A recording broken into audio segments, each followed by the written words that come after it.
Chapter 4: Information Security. Information security is slightly different to cybersecurity and refers to the protection of digital and non-digital information from unauthorized access, use, disclosure, disruption, modification, or destruction. The following are some of the fundamental concepts and principles of information security. First of all, confidentiality, ensuring that information is only accessible to authorized individuals and entities. Integrity, maintaining the accuracy, completeness, and consistency of information over its entire life cycle. Availability, ensuring that information and the systems used to access it are always available when needed. Authentication, verifying the identity of users, systems, and devices to ensure that they are authorized to access the information. Authorization, determining what resources and actions users are allowed to access based on their roles and permissions. Accountability, holding users and systems responsible for their actions and ensuring that they can be traced back to their source. Non-repudiation, ensuring that the origin and authenticity of information cannot be denied by the sender. And finally, risk management. This refers to the process of identifying, assessing, and prioritizing risks and then taking steps to minimize, monitor, and control those risks. Risk management is an essential practice for organizations of all sizes and types, as it helps them to identify potential threats to their operations and develop strategies for mitigating those threats. The risk management process typically involves the following steps. Risk identification, identifying potential risks that could affect an organization. Risk assessment, evaluating the likelihood and potential impact of each identified risk. Risk prioritization, ranking risks based on the severity and likelihood of occurrence.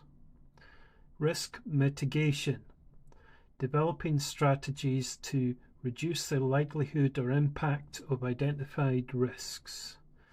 Risk monitoring, continuously monitoring risks and adjusting mitigation strategies as needed. Risk communication, communicating risk information to stakeholders including employees, customers, and investors. Effective risk management can help organizations avoid financial losses, protect their reputation, and ensure compliance with laws and regulations. It's an ongoing process that requires ongoing vigilance and attendance to changing risks and circumstances.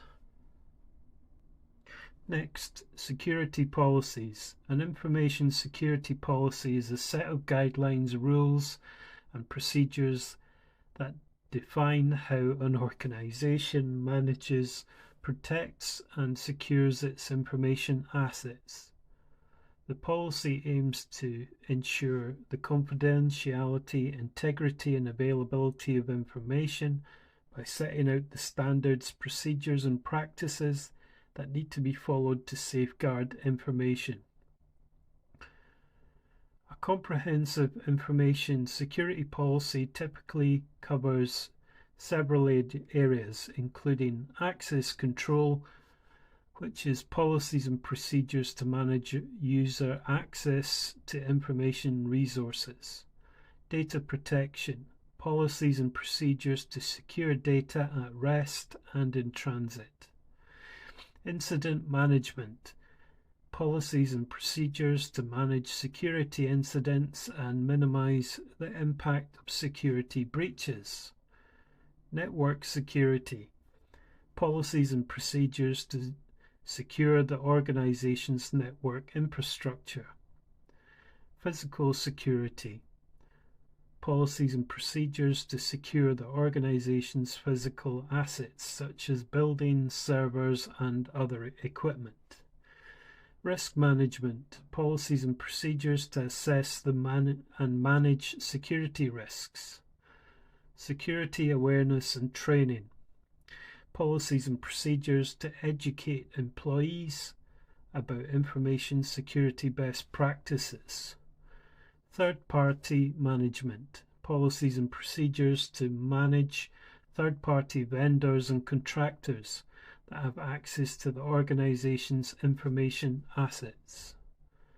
Creating and implementing an effective information security policy requires a collaborative effort between different departments such as IT, legal, human resources, and senior management. That policy should be regularly reviewed and updated to reflect changes in the threat landscape and the organization's evolving security needs. Next, security awareness, educating the users about the importance of information security and their role in protecting it. These concepts and principles are essential for designing, implementing, and maintaining effective information security practices in organizations. Next, section 4.1, storage security. Here are some of the best practices for securing data storage systems and infrastructure. Number 1, use encryption to protect data at rest and in transit. Manage keys properly and use standards such as AES 256. Number 2, utilize access controls like file permissions, multi-factor authentication, VLANs, and firewalls. Rules to restrict access. Number 3, implement the principle of least privilege. Only allow the minimum access needed. Disable default accounts. Number 4, regularly patch, update, and harden operating systems, databases, applications, and hardware firmware.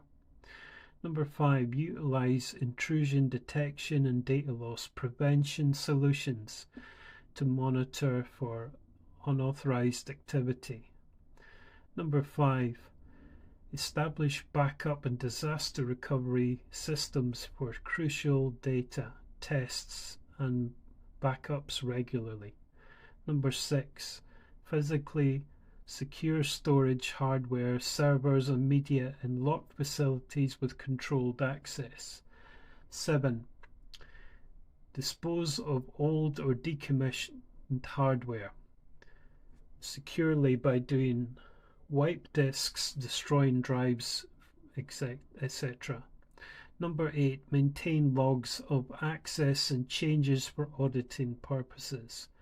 Use unique identifiers for accessing systems.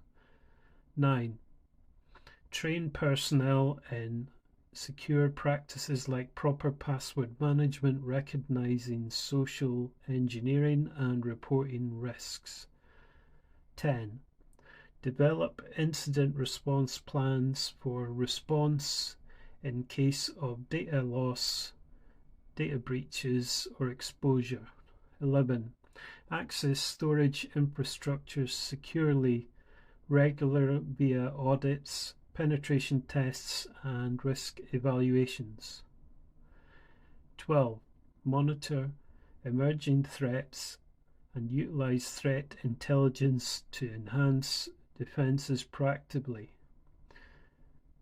Following these best practices reduces the risk of unauthorized access, cyber attacks, data leaks, and system exploitation. Next, we look at email security, section 4.2.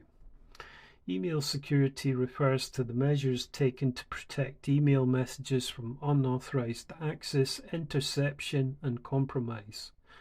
Email security is important because email is often used to transmit sensitive information, such as personal data, financial information, and confidential business communication. Here are some common email security measures. Strong passwords. Use strong passwords that are difficult to guess and change them regularly. Encryption. Use encryption to detect the content of email messages from interception by unauthorized parties. Encryption can be done at various levels, such as end-to-end encryption or transport layer encryption. Antivirus and anti-malware software. Use antivirus and anti-malware software to scan email attachments and detect and remove any malicious code. Two-factor authentication. Enable 2FA to add an extra layer of security to your email account. This requires a second factor, such as a code sent to your mobile phone, in addition to your password. Phishing protection. Be aware of phishing attacks, which are attempts to trick you into revealing sensitive information. Use tools such as spam filters and email scanners to detect and block phishing emails. User awareness. Educate users about email security, best practices such as not clicking on suspicious links or downloading attachments from unknown sources. Overall, email security is an ongoing process that requires a combination of technical measures and user awareness. By following best practices and using the right tools, you can protect your email communication from unauthorized access and compromise. Finally, section 4.3, called perimeter security. Here are some key elements and best practices for establishing strong perimeter security. Number 1, physical barriers. Fences, walls, vehicle barriers, and controlled entry points to deter and prevent unauthorized physical access. Access controls. Security guards, authentication mechanisms, badge access systems, biometrics, and visitor management procedures. Surveillance systems. Security cameras, video surveillance, and intrusion detection systems to monitor the premises. Lighting. Adequate lighting of the facility, exteriors, and entrances to eliminate blind spots and determine criminal activity. Secure ingress and egress. Limited entry-exit points, crash-rated vehicle barriers, sally ports, man traps, and double-door interlocks. Employee visitor screening, reception desks, metal detectors, x-ray screening, bag checks, and identification verification. Signage, warning signs, property boundary markings, and notices to create visibility and awareness. Layered security, multiple integrated physical controls for defense in depth rather than relying on single measures. Regular testing, audits and penetration testing to check for vulnerabilities and address gaps in these controls. Maintenance, timely repair of broken physical barriers, landscape grooming, appropriate technology upgrades. Cybersecurity monitoring, networking monitoring, intrusion detection systems, and endpoint protections. Effective perimeter security balances, access controls, surveillance, and layered physical reinforcements tailored to facility size, function, assets, threats, and vulnerabilities. Thank you very much and have a good day.